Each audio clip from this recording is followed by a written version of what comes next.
Acts chapter 18. Paul in Corinth. After this he left Athens and went to Corinth.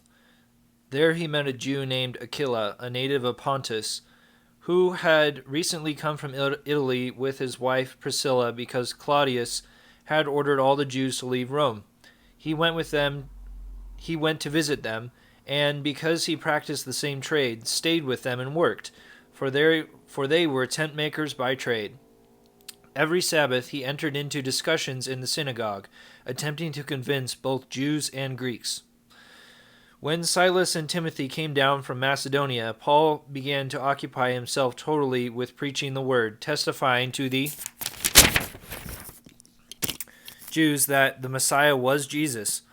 When they opposed him and reviled him, he shook out his garments and said to them, "Your blood be on your heads. I am clear of responsibility. From now on I will go to the Gentiles."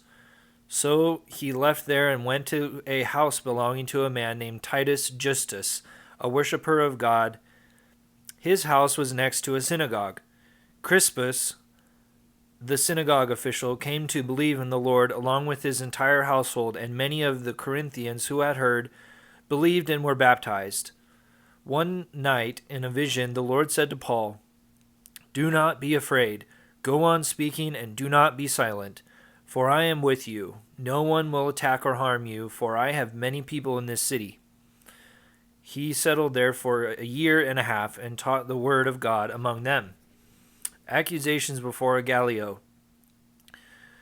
But when Gallio was proconsul of Achaia, the Jews rose up together against Paul and brought him to the tribunal, saying, "This man is inducing worship to God, saying, this man is inducing people to worship God contrary to the law."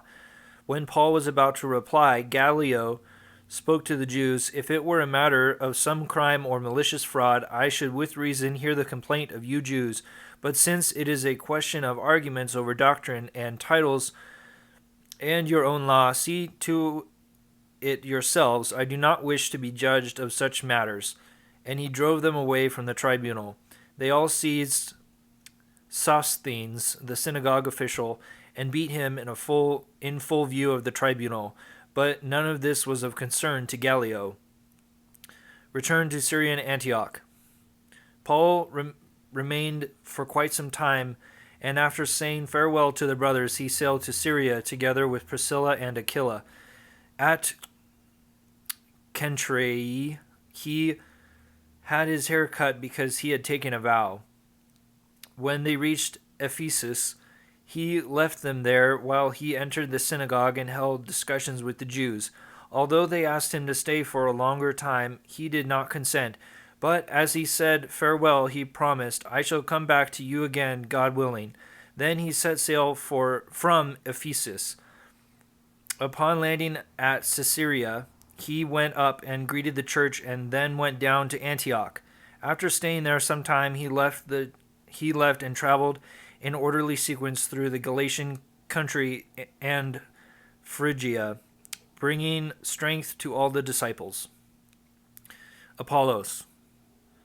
A Jew named Apollos, a native of Alexandria, an eloquent speaker, arrived in Ephesus. He was an authority on the Scriptures. He had been instructed in the way of the Lord, and, with ardent spirit, spoke and taught accurately about Jesus, although he knew only of the baptism of John. He began to speak boldly in the synagogue, but when Priscilla and Aquila heard him, they took him aside and explained to him the way of God more accurately. And when he wanted to cross to Achaia, the brothers encouraged him and wrote to the disciples there to welcome him. After his arrival, he gave great assistance to those who had come to believe through grace. He vigorously refuted the Jews in public, establishing from the Scriptures that the Messiah is Jesus.